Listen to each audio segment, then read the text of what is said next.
bendición para todos. Pan del cielo, hermano. Ya, el pan del cielo es el Señor Jesús, la palabra de Dios. Estamos transmitiendo por Facebook, Zoom y YouTube. Así que todos bienvenidos. Milton, adelante, hermano.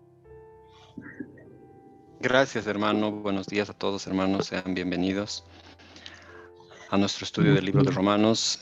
Quiero preguntarles si me escuchan bien. Perfectamente. Bien. Excelente. Bueno, hoy vamos a ver el tema del capítulo 12, que es básicamente el cristiano y su conducta. Vamos a ver el cristiano y la conducta que debe tener, un modelo de vida cristiana, ¿no? El cristiano, obviamente, hermanos, tiene que ser un modelo dentro de la sociedad en que se desenvuelve, ¿no? Dentro de la iglesia, por supuesto, y fuera de la iglesia también, ¿no? Entonces, estamos diciendo que la vida del cristiano, del creyente, debe ser una vida ejemplar, debe ser luz en medio de las tinieblas, debe mostrar su entendimiento de la Biblia en su vida práctica, en su vida diaria, ¿no? Y obviamente el creyente debe armonizar todo lo que estudia, todo lo que estudiamos nosotros los domingos o los jueves, etcétera, etcétera. Debe haber una armonía entre lo que estudiamos y lo que practicamos en nuestro día a día, ¿no?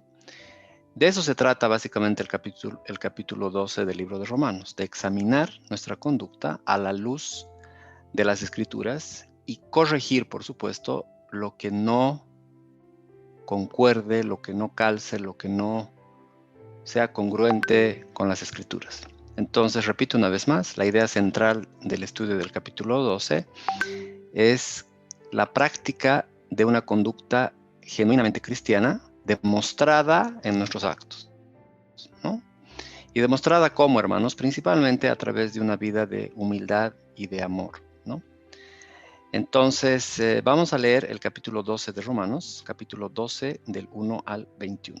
Dice así: Así que, hermanos, os ruego por las misericordias de Dios que presentéis vuestros cuerpos en sacrificio vivo, santo, agradable a Dios, que es vuestro culto racional. No os conforméis a este siglo, sino transformaos por medio de la renovación de vuestro entendimiento, para que comprobéis cuál sea la buena voluntad de Dios, agradable y perfecta. Digo, pues, por la gracia que me es dada, a cada cual que está entre vosotros, que no tenga más alto concepto de sí que el que debe tener, sino que piense de sí con cordura, conforme a la medida de fe que Dios repartió a cada uno. Porque de la manera que en un cuerpo tenemos muchos miembros, pero no todos los miembros tienen la misma función, así nosotros, siendo muchos, somos un cuerpo en Cristo y todos miembros los unos de los otros. De manera que, teniendo diferentes dones según la gracia que nos es dada, si el de profecía, úsese conforme a la medida de la fe, o si de servicio, en servir, o el que enseña, en la enseñanza, el que exhorta, en la exhortación, el que reparte con liberalidad, el que preside con solicitud, el que hace misericordia con alegría.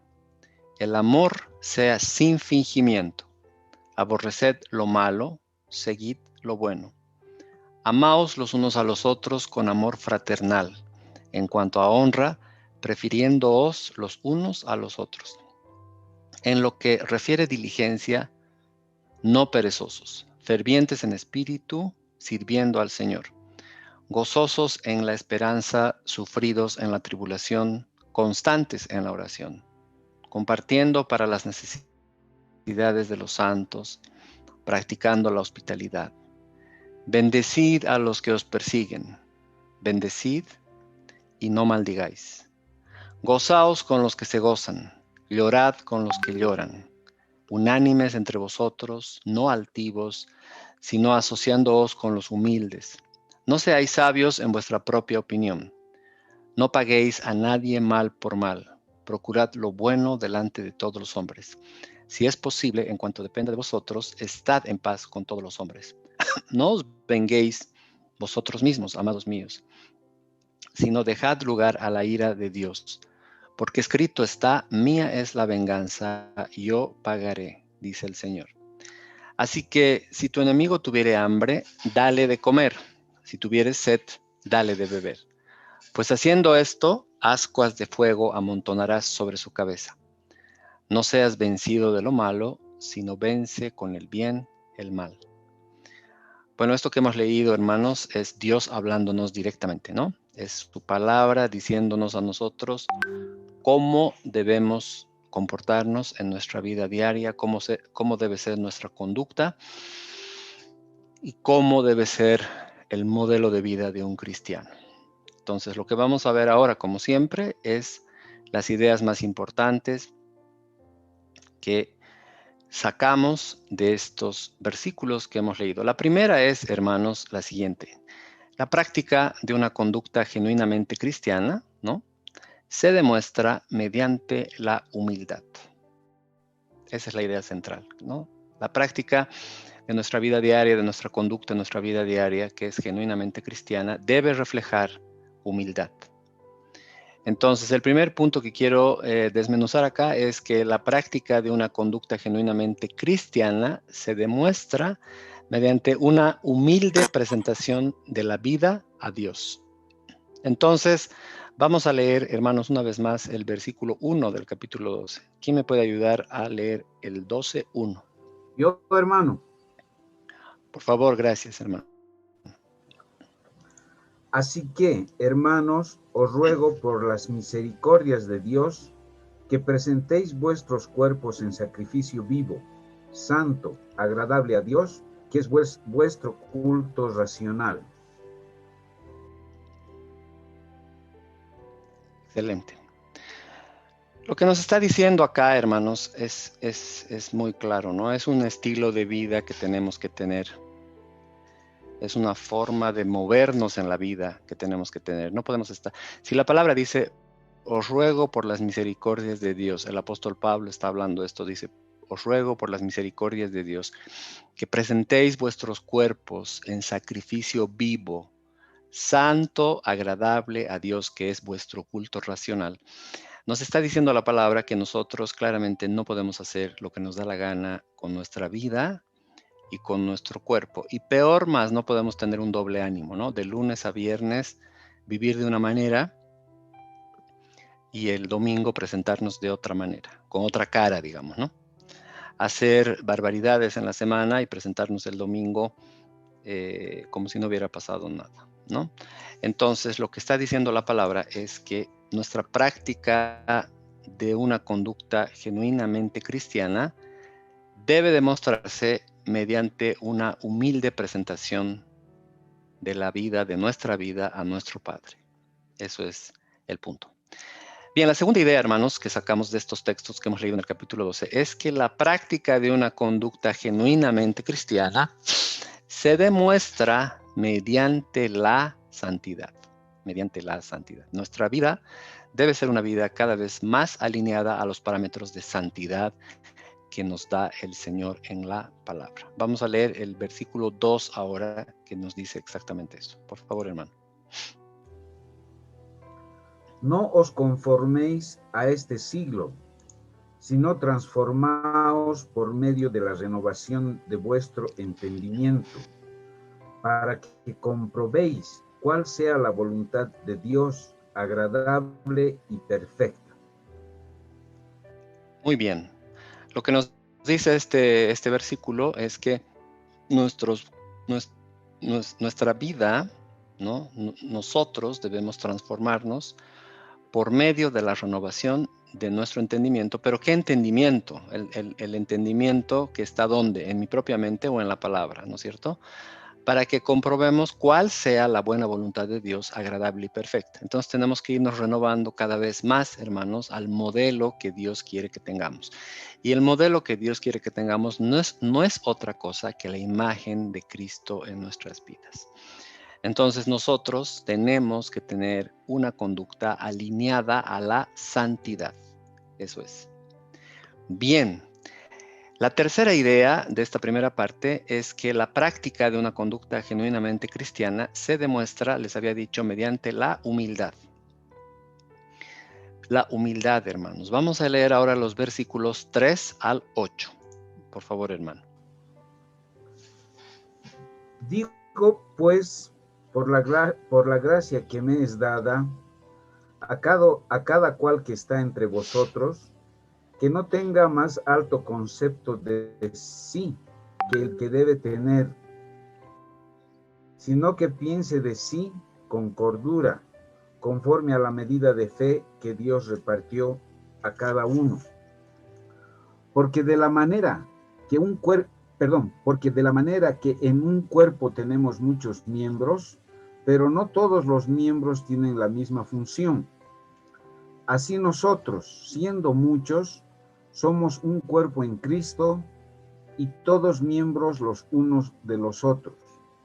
De manera que, teniendo diferentes dones según la gracia que nos es dada, si el de profecía, úsese conforme a la medida de la fe, o si de servicio, en servir, o el que enseña en la enseñanza, el que exhorta en la exhortación, el que reparte con liberalidad, el que preside con solicitud, el que hace misericordia con alegría.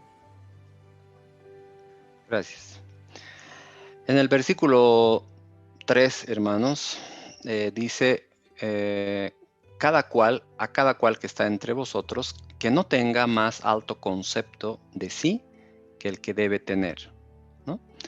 Entonces, claramente nos está hablando de un modelo, hermanos, de humildad, ¿no? De un modelo de humildad que debe reflejarse en nuestra vida diaria. Nosotros no podemos creernos más de lo que somos. Si el Señor nos ha dado profesiones, nos ha dado inteligencia, nos ha dado una posición interesante en tu trabajo o en la organización en la que te desenvuelves, sea lo que sea, o bienes materiales, sea lo que sea, todo esto es para la gloria de Dios. No es para ti, no es para que te pavonees, no es para que mires de arriba a la gente, no es para que expongas tus títulos o trates mal a la gente porque crees que estás en una posición superior. Todo lo has recibido, todo lo hemos recibido, nada viene de nosotros, por lo tanto no tenemos de qué jactarnos. Si todo lo hemos recibido, hermanos, ¿de qué podríamos jactarnos? A ver, pensemos en eso. ¿De qué podríamos decir yo soy un buen médico, yo soy un buen abogado, yo soy un buen ingeniero, etcétera, etcétera? Si todo me es dado, todo desciende de lo alto. Entonces no hay ninguna razón, ningún motivo para que yo demuestre falta de humildad. Eso es, en resumen, estos versículos que hemos leído del 3 al 8, y debemos ser solícitos, prestos para usar los dones en beneficio del cuerpo de Cristo y su edificación. Bien, vamos a pasar a la segunda idea de los versículos del 1 al 21 que hemos leído. Ahora vamos a ver, hermanos, una segunda idea. La práctica de una conducta genuinamente cristiana se demuestra mediante el amor. Es decir, en la primera parte nos hemos enfocado en la humildad, ahora nos vamos a enfocar en el amor, ¿no? Debe reflejarse el amor hacia mis hermanos, hacia la gente. Debo caminar en amor y debo mostrar eso, ¿no? Entonces vamos a ir viendo desde el versículo 9, la práctica de una conducta genuinamente cristiana se demuestra mediante el amor hacia los creyentes. Si no tengo amor hacia los creyentes, estoy equivocado, hermanos. Debo revisar, debo corregir esa conducta. Vamos a leer los versículos 9 al 16, por favor, hermano.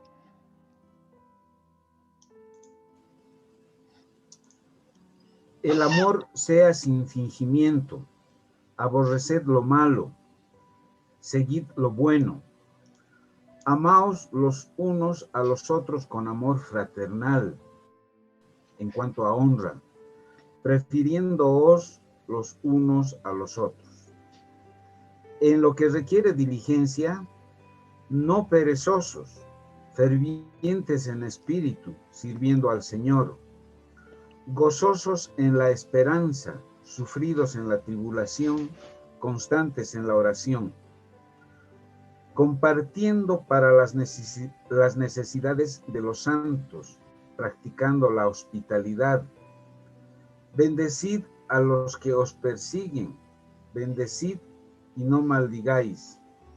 Gozaos con los que se gozan, llorad con los que lloran. Unánimes entre vosotros, no altivos, sino asociándoos con los humildes. No seáis sabios en vuestra propia opinión. Muy bien.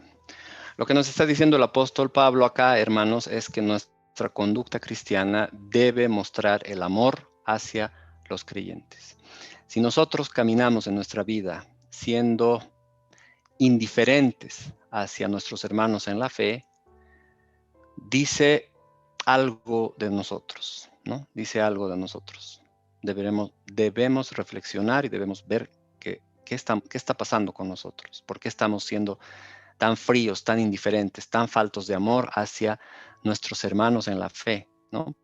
Y sobre todo, hermanos, en esta época de pandemia, que ya estamos casi un año, hemos tenido un montón de oportunidades para ayudar a nuestros hermanos, para mostrar amor fraternal, ¿no? Gente que no puede salir de su casa, gente que no puede salir a hacer compras, gente que está en alto riesgo y no puede hacer un montón de cosas, y nosotros sí podemos ayudar. Podemos ayudar en cosas bastante pequeñas, no tan pequeñas. Y si no estamos haciendo eso, si no estamos mostrándonos solícitos en todas estas cosas, hermanos, el apóstol nos dice que debemos reflexionar y corregir esto. Segunda idea que quiero compartir esta mañana con ustedes es que la práctica de una conducta cristiana, genuinamente cristiana, también se demuestra, hermanos, mediante el amor hacia los no creyentes. Es decir, el cristiano no solamente ama a los creyentes, el cristiano también ama a los no creyentes. Veamos qué dice el 17 al 21.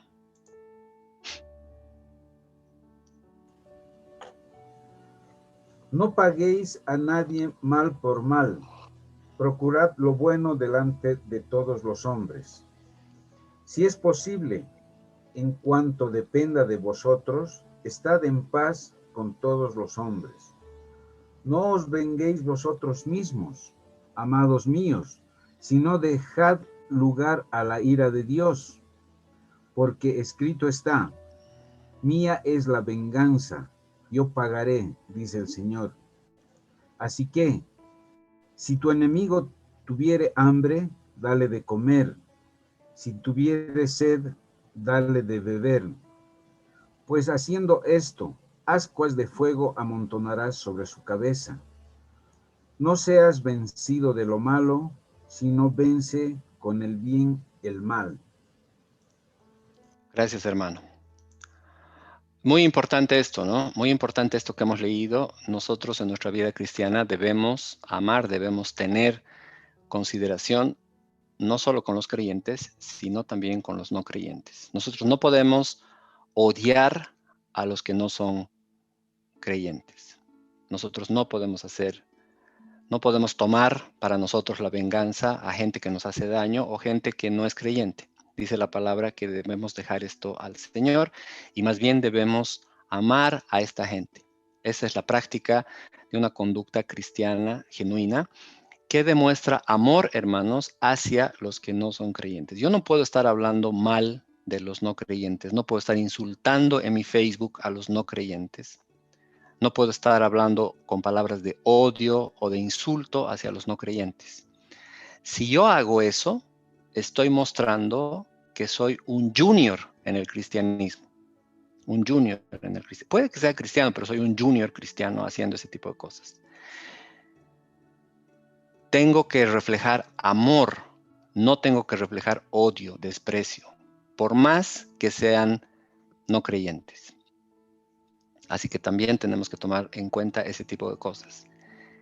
Si alguien entra a mi Facebook, hermano, y ve posts donde yo estoy despreciando a cierta gente, aborreciendo a cierta gente, insultando a cierta gente, claramente tengo que mejorar esto. Soy un junior, hermanos. Tengo que mejorar. Entonces dice el apóstol que la práctica de una conducta genuinamente cristiana se demuestra mediante el amor hacia los no creyentes. Para entrar en las conclusiones del capítulo 12, quiero preguntarles si estamos bien hasta aquí, hermanos. ¿Estamos bien? Sí, muy bien. Excelente, muy bien. Entonces, para concluir, vamos a sacar algunos puntos para ir cerrando el capítulo 12. El primer punto que quiero compartir con ustedes es que la obediencia a Dios, hermanos, la obediencia a su palabra es un requisito indispensable para que todos nosotros dentro de la iglesia disfrutemos, hermanos, las bendiciones de Dios. Es decir, el cristiano obedece. El cristiano lee la palabra y la ejecuta. Lee la palabra y la obedece, ¿no? Dios ha dado dones a cada uno de los cristianos para que sirvamos a la edificación del cuerpo de Cristo, para que edifiquemos, para que seamos positivos para la gente dentro de su cuerpo y para que este cuerpo se edifique.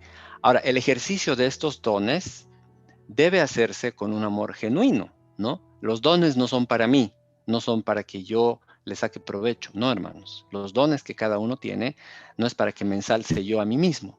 Los dones que cada uno de nosotros tenemos es para la edificación del cuerpo de Cristo y debe ejecutarse, debe ejercerse en amor genuino. Eso nos dice Pablo en el capítulo 12. Y también nos dice que el amor debe practicarse tanto a los creyentes como hacia los no creyentes. Hay que tener cuidado en esto, hermanos. El amor no solamente es hacia los creyentes, lo acabas de leer en el capítulo 12 de Romano. El amor también es hacia los no creyentes porque así nos manda el Señor. Y puede ser que en los no creyentes haya un creyente que todavía no se ha manifestado.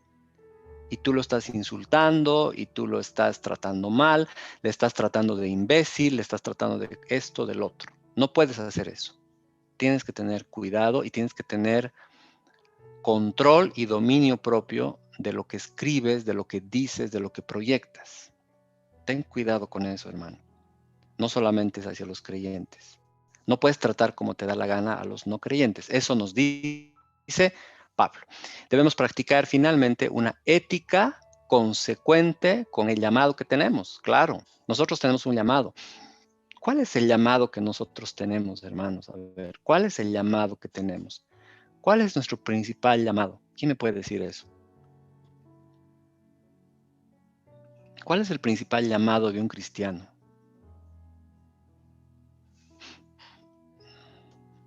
Dar gloria a Dios. Eso es, exactamente. Debemos glorificar a Dios, dar gloria a Dios. Entonces, ese llamado de glorificar a Dios tiene que tener la ética subyacente de la palabra de Dios. No mi propia ética, no mi propio pensamiento. Entonces, eso es el resumen, hermanos, del capítulo 12. Bien, vamos a pasar al capítulo 13. El capítulo 13 del libro de Romanos está básicamente referido a la responsabilidad civil del cristiano, a la responsabilidad civil como ciudadano, como parte de una sociedad, como miembro de un país, como miembro de una nación, y cuáles deben ser las acciones, actitudes y ética dentro de la sociedad. Como cristianos, dice la palabra, el capítulo 13 lo vamos a leer, como cristianos debemos ser obedientes y respetuosos con las leyes de las naciones y de las autoridades. Y debemos ser respetuosos de las autoridades a fin de qué, hermanos, a fin de dar buen testimonio para la gloria de Dios. Ese es nuestro fin, nuestro último fin, ¿no es cierto? Glorificar a Dios. Entonces, nosotros debemos ser obedientes y respetuosos, principalmente para glorificar a Dios, porque las leyes y las autoridades han sido puestas y derivadas por Dios, con lo cual debemos dar buen testimonio para la gloria de Dios. Como cristianos no podemos estar desobedeciéndolas. A ver, les voy a dar un ejemplo. Hay una ley en todas las naciones, ¿no es cierto? Una ley básica que es el semáforo en rojo, por decir algo. Si tú estás en semáforo en rojo, hermano, y no hay nadie, no te puedes pasar. Acá en La Paz, en nuestro país, es normal es normal que el rojo no es pare. El rojo es pase si no hay nadie.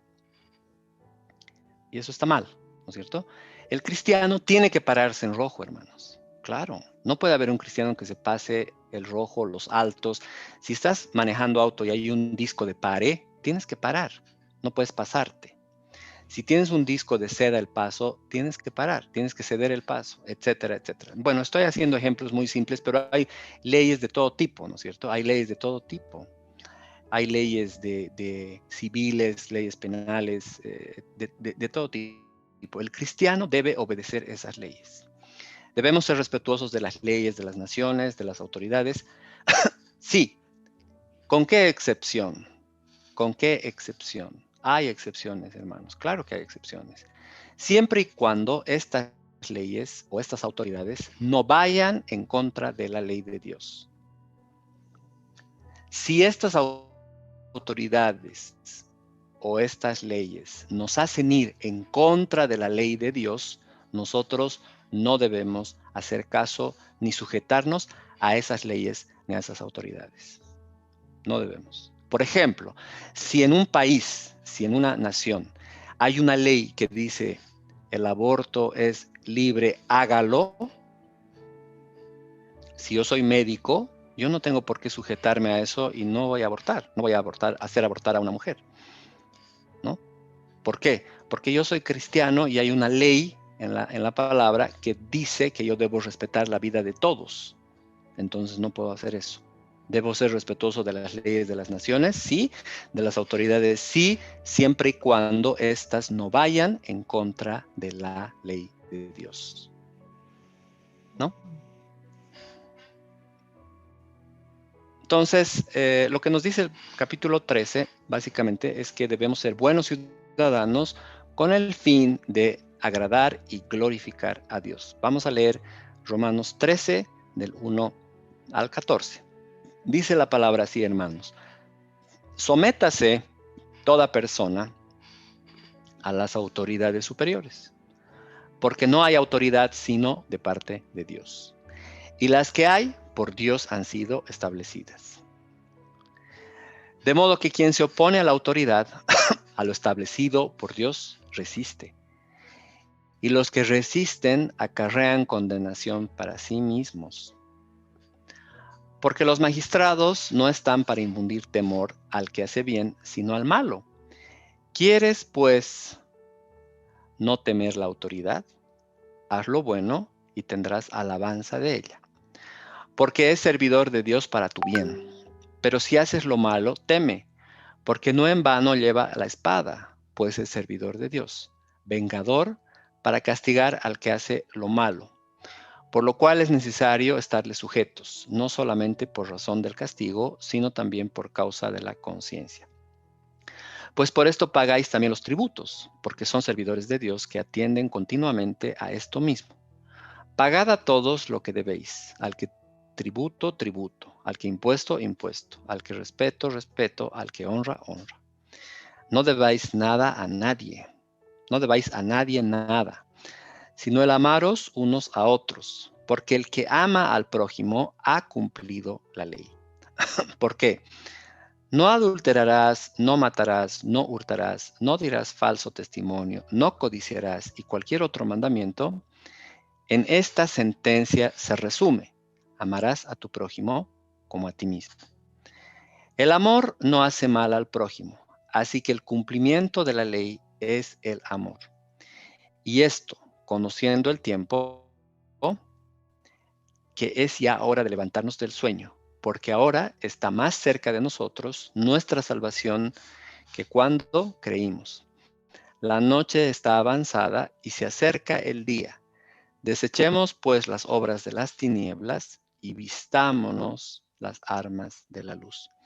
Andemos como de día, honestamente, no en glotonerías y borracheras, no en lujurias y lascivias, no en contiendas y envidia, sino vestíos del Señor Jesucristo y no proveáis para los deseos de la carne. Bien, hemos leído el capítulo 13 del libro de Romanos donde la idea central es estudiar y entender cómo debe ser la responsabilidad del cristiano dentro de la ciudad y dentro de una nación y hacia el gobierno civil. Debemos ser capaces de entender, hermanos, cuál es el papel del cristiano dentro de la sociedad. Debemos entender también cuál es la relación entre el gobierno civil y la autoridad divina en la tierra.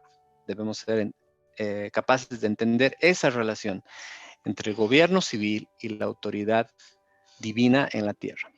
Entonces, hermanos, el gobierno civil debe ser obedecido. ¿Por qué? Principalmente debe ser obedecido porque ha sido puesto por Dios, establecido por Dios. ¿Para qué? Para el bien del hombre. ¿Hasta cuándo? Hasta que Dios establezca un orden perfecto en el mundo. El orden que hay en el mundo hoy día todavía no es perfecto, ¿no? Vemos que hay corrupción en los tribunales, hay corrupción de magistrados, de jueces, etcétera, etcétera.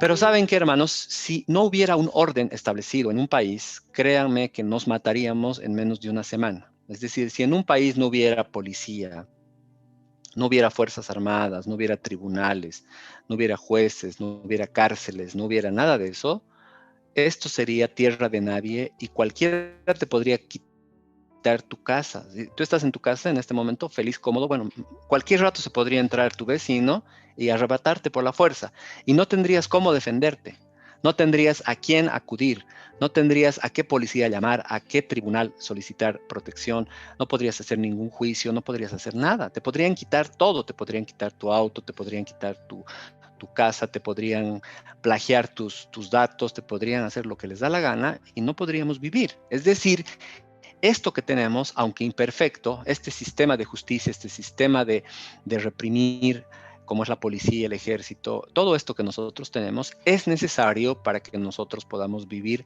relativamente bien. Porque no vivimos bien. Sabemos que hay en el mundo mucha maldad y mucha corrupción. Pero Dios nos dice que obedezcamos a los gobiernos civiles que se han establecido en la tierra. Ahora, debemos resistir, hermanos, toda autoridad, debemos resistir todo gobierno civil cuando éste vaya en contra de las leyes de Dios. No hay audio. Eso sí. ¿Hola?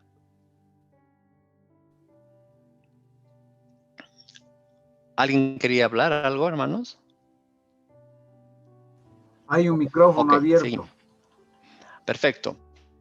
Entonces, Dios quiere, hermanos, que haya orden en la sociedad humana, en las cuales vivimos, ¿no? Y por esto ha delegado en el hombre la ejecución de leyes, la ejecución, digamos, de normas para nuestro bienestar. Ha delegado gobiernos locales, gobiernos nacionales, gobiernos en todo lado para el bienestar de la sociedad.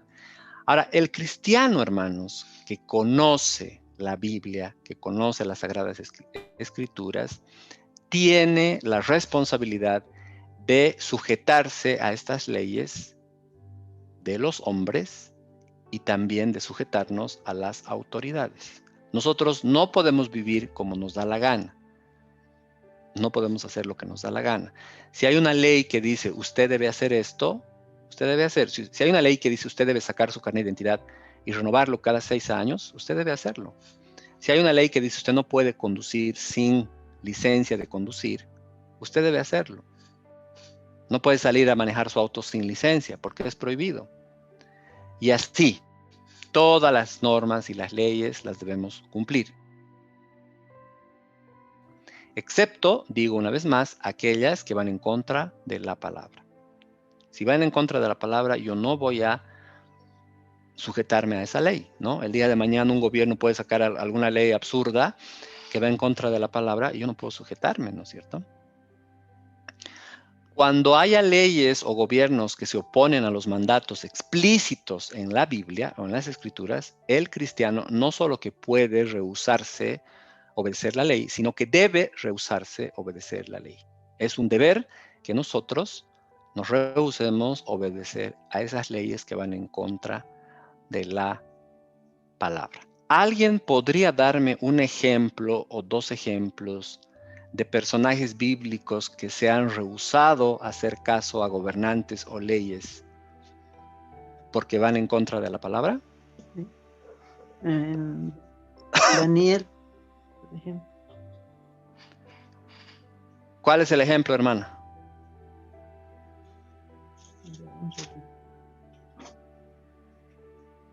Daniel, pero ¿cuál sería el ejemplo? Ahorita veo la cita, ya enseguida te digo. Bien. ¿Alguien más? ¿Alguien tiene algún ejemplo más?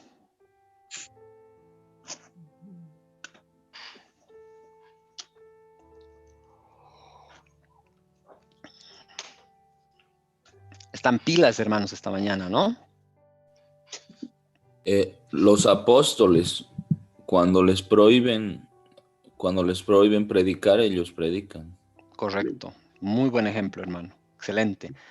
Los apóstoles estaban prohibidos de predicar. Pedro también y responde que es necesario obedecer antes a Dios que a los hombres. Excelente. Muy buen ejemplo. Cuando encuentren el ejemplo de Daniel, me cortan, ¿ya? Entonces, vamos yendo, desmenuzando el capítulo 13. Primera idea que sacamos del capítulo 13 es que el gobierno civil debe ser obedecido porque ha sido instituido por Dios. Por favor, leamos del 1 al 2, hermano. 13, 1 al 2. Sométase toda persona a las autoridades superiores, porque no hay autoridad sino de parte de Dios, y las que hay por Dios han sido establecidas. De modo que quien se opone a la autoridad, a lo establecido por Dios resiste, y los que resisten acarrean condenación para sí mismos. Bien. Gracias, hermano. Entonces, el gobierno civil debe ser obedecido, hermanos. ¿Por qué? Porque forma parte del diseño de la autoridad establecido por Dios en la tierra. Esa es razón suficiente, hermanos, para que yo obedezca, porque ha sido establecido por Dios y es parte de su diseño. Me guste o no me guste el gobernante, me guste o no me guste la cara del presidente, yo tengo que obedecer porque ha sido establecido por Dios. Son autoridades delegadas. Ellas tienen poder. ¿Y quién les delega ese poder? El poder máximo de una nación. ¿Quién delega, pues, hermanos? Dios. El poder máximo de una nación no es de los hombres. El poder máximo de todas las naciones es de Dios porque Dios reina. Él es el rey. Y Él delega parte de ese poder a las autoridades, ¿no? Por eso yo tengo que obedecer.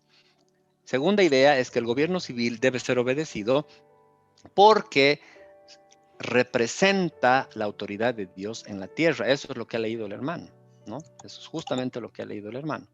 Segunda idea, hermanos, el gobierno civil debe ser obedecido porque existe para el bienestar del hombre.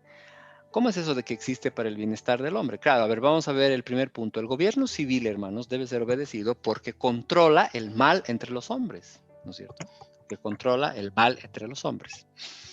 Vamos a leer del 3 al 5, por favor, hermano. Porque los magistrados no están para infundir temor al que hace el bien, sino al malo. ¿Quieres, pues, no temer a la autoridad? Haz lo bueno y tendrás alabanza de ella, porque es servidor de Dios para tu bien. Pero si haces lo malo, teme, porque no en vano lleva la espada, pues es servidor de Dios, vengador para castigar al que hace lo malo. Por lo cual es necesario estarles sujetos, no solamente por razón del castigo, sino también por causa de la conciencia. Bien. ¿Has leído hasta qué versículo, hermano? Hasta el 5, ¿no? Hasta el 5. Bien. Entonces, lo que acaba de leer el hermano nos muestra que el gobierno civil ayuda a controlar el mal entre los hombres, ¿no? A ver, supónganse un caso en que en una casa hay un inquilino y descubren que el inquilino está violando a la hija de los dueños, ¿ya? Un caso así. Y de estos hay un montón, por si acaso. ¿Qué puede hacer la madre y el padre cuando descubren esa situación? ¿Qué es lo que pueden hacer, hermano? ¿Qué es lo que deben hacer? ¿Quién me responde? ¿Qué deben hacer en ese caso? Denunciar. Denunciar, ¿qué más?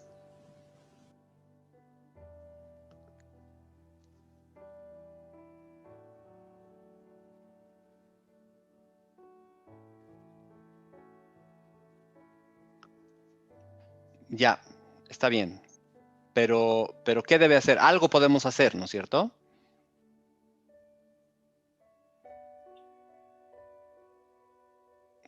Podemos hacer una denuncia, podemos hacer un juicio, podemos hacer que lo agarren preso, que se aleje, podemos lograr una, no sé yo bien qué se puede hacer, pero que no puede estar a menos de tantos metros, no sé, hay varias cosas que se pueden hacer, ¿no es cierto? Pero ¿qué pasaría, hermanos, si no hubiera gobierno? Si no hubiera gobierno y no hubiera obediencia, ¿podría yo hacer algo?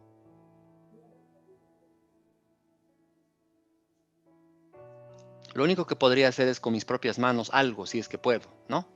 Esa es la razón por la cual el gobierno existe, los gobiernos civiles existen.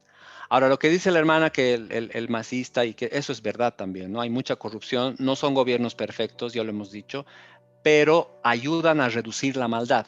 Es decir, si bien sale de la cárcel porque es compadre del MAS o qué sé yo, ayudan a reducir la maldad. El grado de maldad sería muchísimo más alto si no hubieran gobiernos, si no hubiera policías, si no hubieran cárceles, si no hubiera tribunales. Evidentemente, sería mucho más. Eso es lo que está queriendo decir Pablo en esto. Segunda idea es que el gobierno civil tiene autoridad para imponer gravamen a los ciudadanos. Sí, el gobierno civil tiene autoridad para imponer gravamen a los ciudadanos. Leamos, por favor, del 6 al 7 ahora.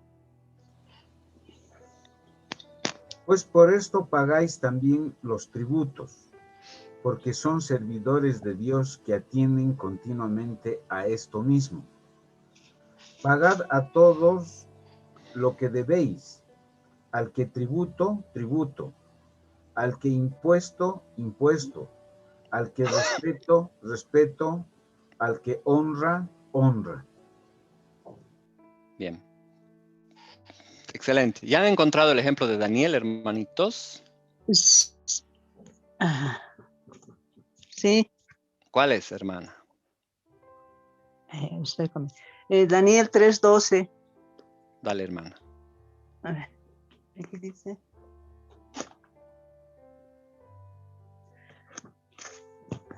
Hay unos varones judíos los cuales pusiste sobre los negocios de la provincia de Babilonia, Sadrach, Mesach y Abednego.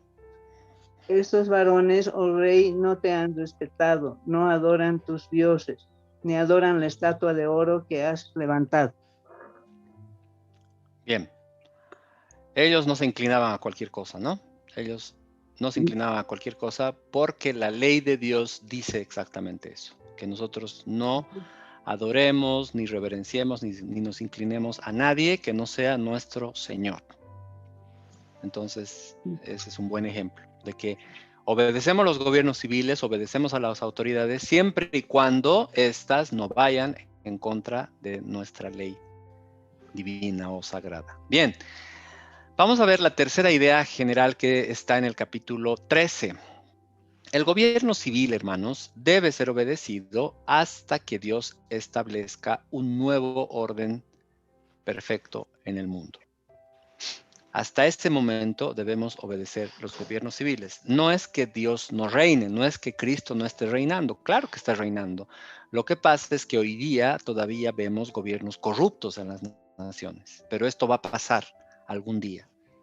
Y vamos a tener un gobierno que no va a ser así.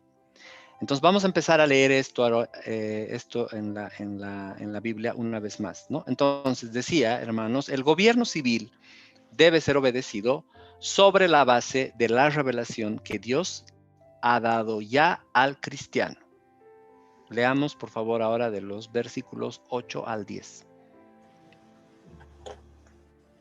No debáis a nadie nada, sino el amaros unos a otros, porque el que ama al prójimo ha cumplido la ley.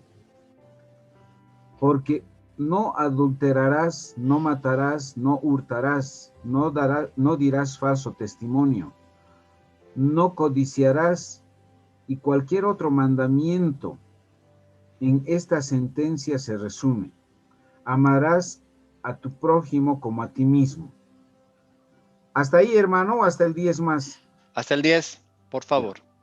El amor no hace mal al prójimo, así que el cumplimiento de la ley es el amor. Bien, gracias. Entonces, lo que nos está diciendo acá Pablo, hermanos, es que nosotros, en los países en los que estamos, en este país y en los que estemos, en cualquier país, hay leyes, como por ejemplo, que no podemos matar a alguien, ¿no? Claro que no podemos matar a alguien así porque sí, ¿no? Hay algunas excepciones en las cuales uno podría hacer eso, pero en general no se puede, ¿no es cierto? Hay homicidios, asesinatos, no podemos hacer eso. Pero lo que dice es que esto ya está implícito o basado sobre las revelaciones que como cristianos ya tenemos. Como cristianos nosotros no necesitamos una ley de una nación o de un país que nos diga no matar. Si bien hay en los códigos penales, en los códigos de las naciones, nosotros ya tenemos esta ley escrita en nuestros corazones porque es parte de la ley no matarás. Eso es lo que está diciendo, ¿no? El gobierno civil debe ser obedecido.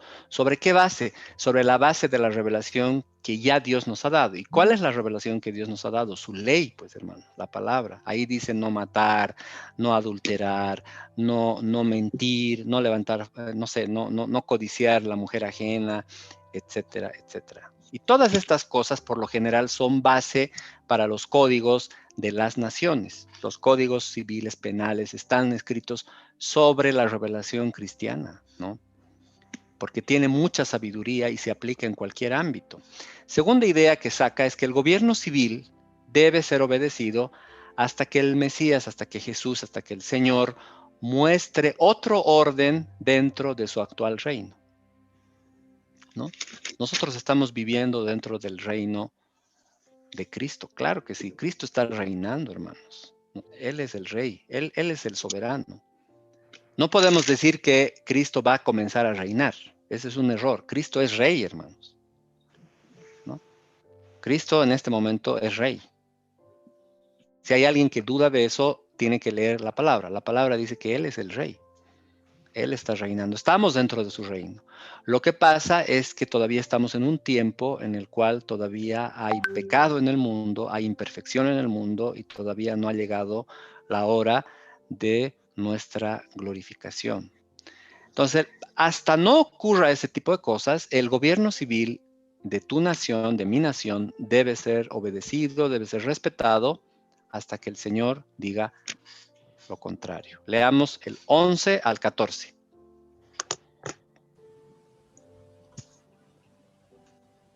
Y esto, conociendo el tiempo que es y ahora conociendo el tiempo que es y ahora de levantarnos del sueño, porque ahora está más cerca de nosotros nuestra salvación que cuando creímos. La noche está avanzada y se acerca el día. Desechemos, pues, las obras de las tinieblas y vistámonos las armas de la luz. Andemos como de día, honestamente, no en glotonerías y borracheras, no en lujurias y lascivas, no en contiendas y envidias, sino vestíos del Señor Jesucristo y no proveáis para los deseos de la carne. Bien, entonces, hermanos, la conclusión del capítulo 13 es que Dios ha establecido un orden. Dios ha establecido gobiernos. Dios ha delegado poder en autoridades y ha definido, por decir de alguna manera, una sociedad, estilos de organizar una sociedad, un país, gobiernos, etcétera.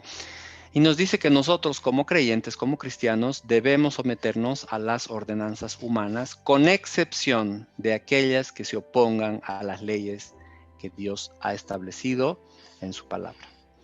Eso quiero ser reiterativo, porque nosotros no podemos obedecer cualquier cosa que vaya en contra de la palabra de Dios. El cristiano debe ser obediente, sí, para que Dios sea glorificado. Si hay algo que forma parte de mi obediencia a un gobierno civil que ya no glorifica a Dios, yo no debo obedecer. Yo no puedo glorificar a Dios haciendo cosas que Dios condena. No puedo hacer esto, para nada. Y tenemos varios ejemplos en la Biblia, ¿no es cierto? Por ejemplo, la vida de José en Egipto, que está relatada en el Génesis, es un modelo. Es un modelo de un cristiano obedeciendo a un gobierno X, ¿no? Que era Egipto en ese caso. Daniel en Babilonia es otro ejemplo. ¿Cómo vivía Daniel en Babilonia? Era un ejemplo, digamos, ¿no? Primera carta de Timoteo 2, del 1 al 4, dice lo siguiente: exhorto, ante todo, a que se hagan rogativas, oraciones, peticiones y acciones de gracias por todos los hombres, por los reyes y por todos los que están en eminencia, para que vivamos quieta y reposadamente en toda piedad y honestidad, porque esto es bueno y agradable delante de Dios nuestro Salvador, el cual quiere que todos los hombres sean salvos y vengan al conocimiento de la fe. Esto es, en resumen, hermanos, el jueves si Dios quiere, vamos a hacer el estudio exegético, versículo por versículo, de los capítulos 12 y 13. Vamos a entrar a otro tema que es, hermanos, los fuertes y los débiles en la fe. Hay hermanos en la congregación, en las iglesias, que son más fuertes que otros. Hay otros hermanos que obviamente son más débiles en la fe que otros. Y lo que nos dice la palabra es que nosotros debemos mostrar amor y mostrar comprensión a los creyentes que aún son débiles en la fe y que aún están en un camino de madurez para ir adquiriendo cada vez más fortaleza en la fe. Dice la palabra que nosotros debemos mostrar amor hacia aquellos que difieren de nuestros pensamientos, hacia aquellos que difieren de nosotros, y debemos estar nosotros motivados a la contribución de la edificación del cuerpo de Cristo y la edificación de estos hermanos y de todos los hermanos en la fe. Fíjense lo que dice Romanos 14, voy a empezar leyendo del 1 hasta terminar el 14 y me voy a pasar al 15 unos cuantos versículos. Recibid al débil en la fe, pero no para contender sobre opiniones, porque uno cree que se ha de comer de todo, otro que es débil come legumbres. El que come no menosprecia al que no come, y el que no come no juzgue al que come, porque Dios le ha recibido. ¿Tú quién eres que juzgas al criado ajeno? Para su propio Señor está en pie o cae, pero estará firme, porque poderoso es el Señor para hacerle estar firme. Uno hace diferencia entre el día y día, otro juzga iguales todos los días. Cada uno esté plenamente convencido en su propia mente. El que hace caso del día lo hace para el Señor, y el que no hace caso del día, para el Señor no lo hace. El que come, para el Señor come, porque da gracias a Dios, y el que no come, para el Señor no come y da gracias a Dios, porque ninguno de nosotros vive para sí y ninguno muere para sí. Pues si vivimos, para el Señor vivimos, y si morimos, para el Señor morimos. Así pues, sea que vivamos o que muramos, del Señor somos. Porque Cristo para esto murió y resucitó, y volvió a vivir para ser Señor así de los muertos como de los que viven. Pero tú, ¿por qué juzgas a tu hermano? O tú también, ¿por qué menosprecias a tu hermano? Porque todos compareceremos ante el tribunal de Cristo. Porque escrito está: vivo yo, dice el Señor, que ante mí se doblará toda rodilla y toda lengua confesará a Dios. De manera que cada uno de nosotros dará a Dios cuenta de sí. Así que ya no nos juzguemos más los unos a los otros, sino más bien decidid no poner tropiezo u ocasión de caer al hermano. Yo sé y confío en el Señor Jesús que nada es inmundo en sí mismo, mas para el que piensa que algo es inmundo, para él lo es. Pero si por causa de la comida tu hermano es contristado, ya no andas conforme al amor. No hagas que por la comida tuya se pierda aquel por quien Cristo murió. No sea pues vituperado vuestro bien. Porque el reino de Dios no es comida ni bebida, sino justicia, paz y gozo en el Espíritu Santo. Porque el que en esto sirve a Cristo agrada a Dios y es aprobado por los hombres. Así que sigamos lo que contribuye a la paz y a la mutua edificación. No destruyas la obra de Dios por causa de la comida. Todas las cosas a la verdad son limpias, pero es malo que el hombre haga tropezar a otros con lo que come. Bueno es no comer carne, ni beber vino, ni nada en que tu hermano tropiece o se ofenda o se debilite. ¿Tú tienes fe? Tenla, pero contigo delante de Dios. Bienaventurado el que no se condena a sí mismo en lo que aprueba. Pero el que duda sobre lo que come es condenado, porque no lo hace con fe, y todo lo que no proviene de fe es pecado. Sigo al 15. Así que los que somos fuertes debemos soportar las flaquezas de los débiles y no agradarnos a nosotros mismos. Cada uno de nosotros agrade a su prójimo en lo que es bueno para edificación, porque ni aun Cristo se agradó a sí mismo. Antes bien, como está escrito, los vituperios de los que te vituperaban cayeron sobre mí, porque las cosas que se escribieron antes para nuestra enseñanza se escribieron, a fin de que por la paciencia y la consolación de las Escrituras tengamos esperanza. Pero el Dios de la paciencia y de la consolación os dé entre vosotros un mismo sentir según Cristo Jesús, para que unánimes a una voz glorifiquéis al Dios y Padre de nuestro Señor Jesucristo.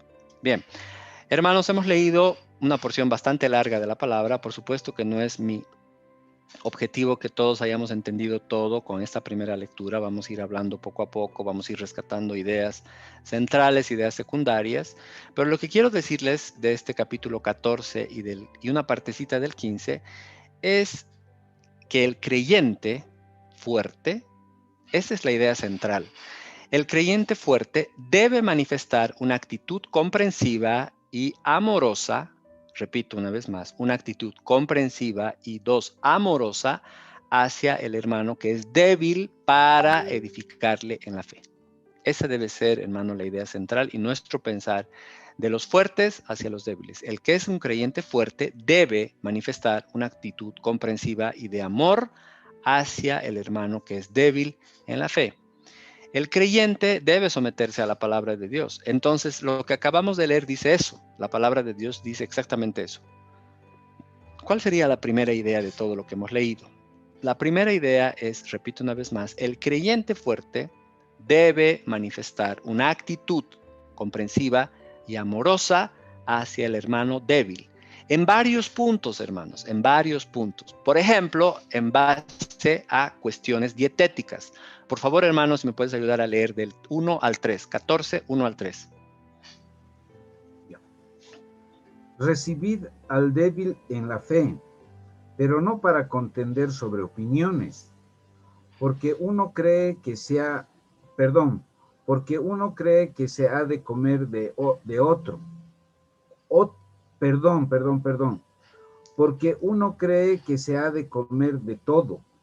Otro, que es débil, come legumbres.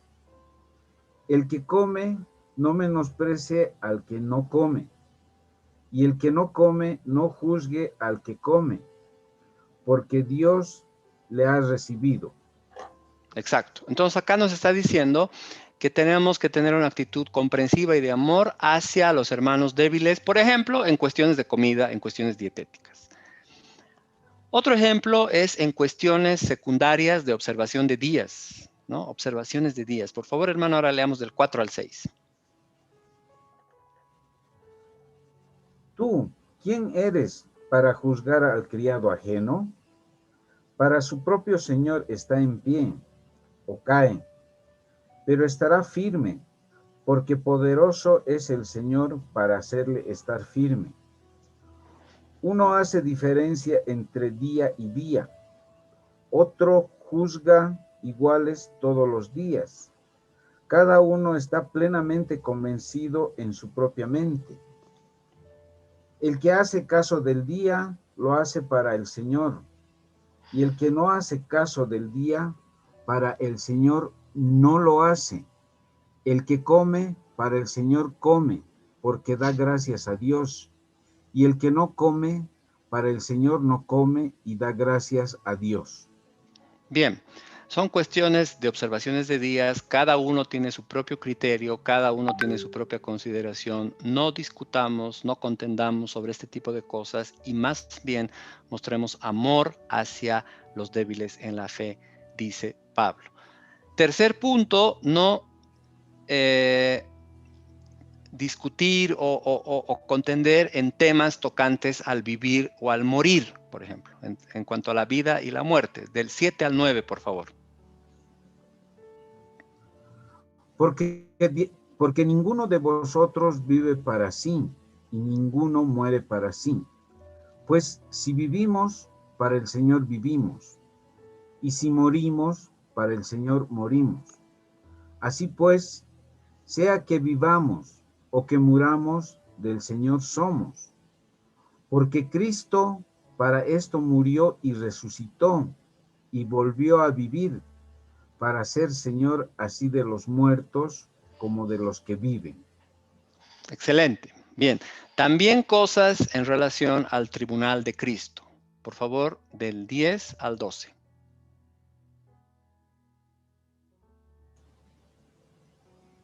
Pero tú, ¿por qué juzgas a tu hermano? ¿O tú también, por qué menosprecias a tu hermano? Porque todos compareceremos ante el tribunal de Cristo. Porque escrito está, vivo yo, dice el Señor, que ante mí se doblarán toda rodilla y toda lengua confesará a Dios. De manera que cada uno de nosotros dará a Dios cuenta de sí.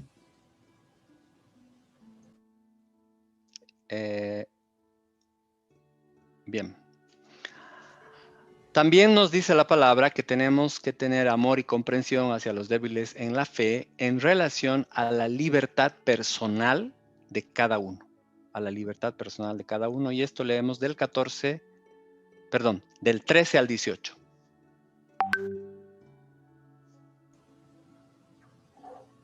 Así que ya no nos juzguemos más los unos a los otros, sino más bien decidid no poner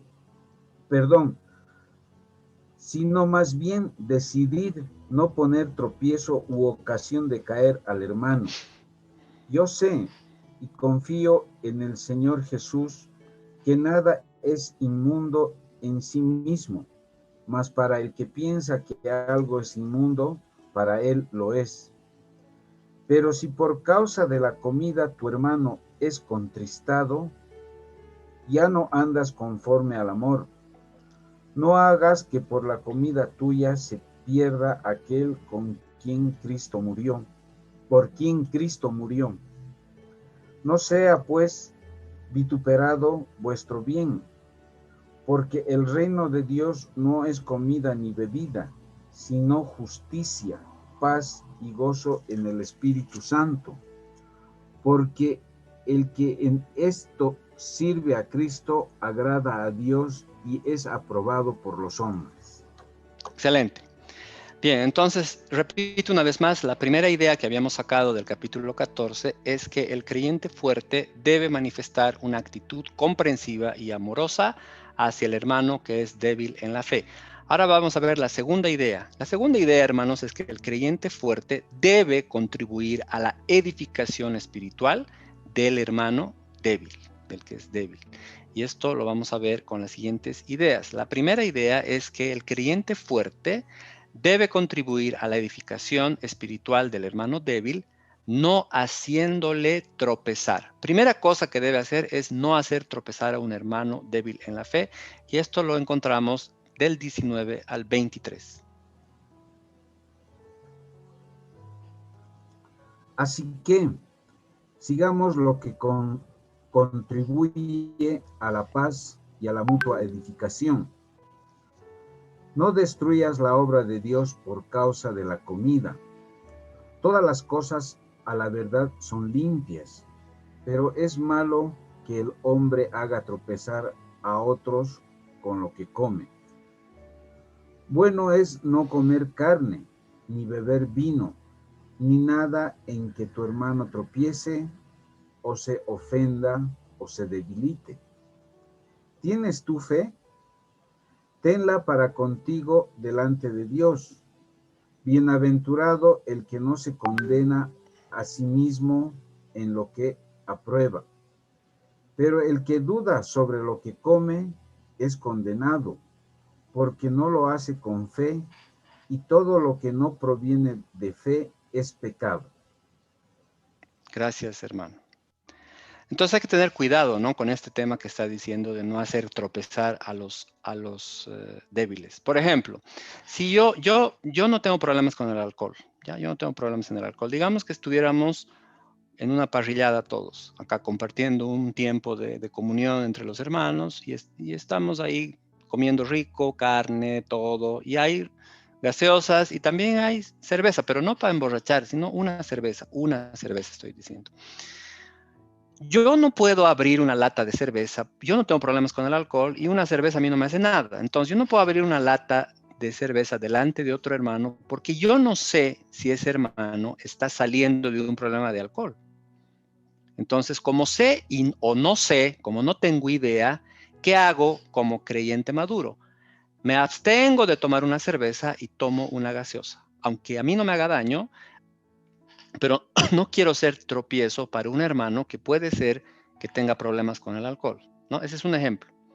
Eso es lo que más o menos nos trata de decir el apóstol en estos versículos. Nosotros debemos contribuir a la edificación espiritual de los hermanos que son débiles, ¿no? El creyente fuerte, hermanos, debe contribuir a la edificación espiritual del hermano débil imitando el ejemplo de Cristo. Vamos a leer el capítulo 15 del 1 al 6 y luego nos vamos sobre las conclusiones. Por favor, hermano, 15 del 1 al 6. Así que los que somos fuertes debemos soportar las flaquezas de los débiles y no agradarnos a nosotros mismos. Cada uno de nosotros agrade a su prójimo en lo que es bueno para edificación, porque ni aun Cristo se agradó a sí mismo. Antes bien, como está escrito, los vituperios de los que te vituperaban cayeron sobre mí. Porque las cosas que se escribieron antes, para nuestra enseñanza se escribieron, a fin de que por la paciencia y la consolación de las Escrituras tengamos esperanza. Pero el Dios de la paciencia y de la consolación os dé entre vosotros un mismo sentir según Cristo Jesús, para que unánimes a una voz glorifiquéis al Dios y Padre de nuestro Señor Jesucristo. Excelente, hermanos. Entonces, claramente acá el apóstol lo que nos está diciendo es que nosotros, como creyentes fuertes, debemos contribuir a la edificación de los hermanos débiles, ¿haciendo qué cosa? ¿Nuestra propia opinión? No, imitando el ejemplo de Cristo. Bien, hermanos, lo que hemos estudiado en el capítulo 14 y en esta partecita del 15 es que el cristiano sabio, el cristiano maduro en la palabra, el cristiano instruido en la palabra, debe saber cómo actuar con madurez cuando se enfrenta con situaciones dudosas o difíciles o que no son definitivas en la palabra. No podemos discutir de cosas que son secundarias, que no son cosas primarias, que no son cosas de doctrina primaria.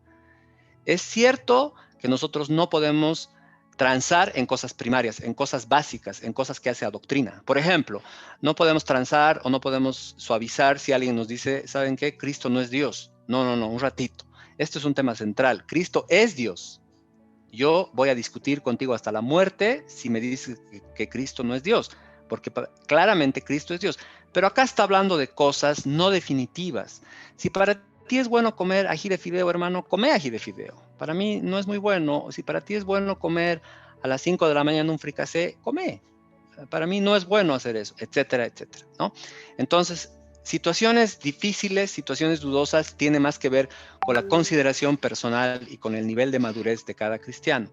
Es cierto, hermanos, que el cristiano tiene libertad para hacer lo que la Biblia no prohíbe, es verdad. Pero el cristiano maduro debe ejercitar esa libertad de igual manera para dejar de hacer cualquier cosa que le conduzca a ofender a otro hermano que es más débil. Ese es el punto. ¿Yo puedo hacer lo que quiero? Sí. ¿Puedo abrir una lata de cerveza y tomar? Sí puedo, no es malo. Pero ojo, si hago delante de un hermano que es débil en la fe, lo puedo hacer tropezar. Entonces mejor no abro la lata de cerveza. Y me la tomo cuando yo esté solo en mi baño. Cuando no me ve nadie. Ese es el punto, hermanos. Ese es el punto. ¿Cuáles son los criterios bíblicos que hemos visto en este capítulo 14 y 15? Hemos visto varios criterios bíblicos y los voy a ir mencionando para ir cerrando la enseñanza de esta mañana. Comprensión y compasión. 1. Comprensión y compasión ¿hacia quién? Hacia el débil en la fe. Segundo criterio bíblico, no juzgar al hermano, sino procurar edificarle. Ahora, acá hay que tener cuidado. Hermano, no juzgues, no, un ratito. Estamos hablando de no juzgar temas secundarios que no son definitivos o que no tienen una definición clara en la Biblia. No juzgar sobre estas cosas. No dice no juzgues de nada. Si tú ves a un hermano en la congregación haciendo barbaridades, tienes que ponerlo, tienes que ir con el pastor, tienes que ir con tu líder. O sea, no está diciendo no juzgar en nada, por si acaso. Quiero ser súper claro en este punto. Está hablando de no juzgar en estas cosas secundarias. Mantener una relación clara entre las cuestiones primarias y secundarias. Claro, no es lo mismo cosas de doctrina, Cristo es Dios, Cristo no es Dios, que estas cosas, ¿no es cierto? No es lo mismo. Todo lo tenemos que hacer, hermanos, con el fin de glorificar a Dios. Y debemos practicar siempre, en todo momento, el principio del amor, sobre todo los que son débiles en la fe. Debemos exhortar a los cristianos que cuestiones secundarias no interfieran en la manifestación del amor fraternal. Por ejemplo, cuestiones de comida, cuestiones de bebida, cuestiones de días especiales o temas tocantes tocantes a los cuales la Biblia no se manifiesta de manera definitiva, deben manejarse sobre la base de la madurez, sobre la base del amor a los hermanos en Cristo y sobre una consideración personal. Eso es, en resumen, hermanos, el 14 y una parte del 15. Con esto hemos terminado la enseñanza de esta mañana. Estamos yéndonos prácticamente al final del libro de Romanos, que si Dios quiere, lo vamos a terminar el domingo que viene. Gracias, hermanos.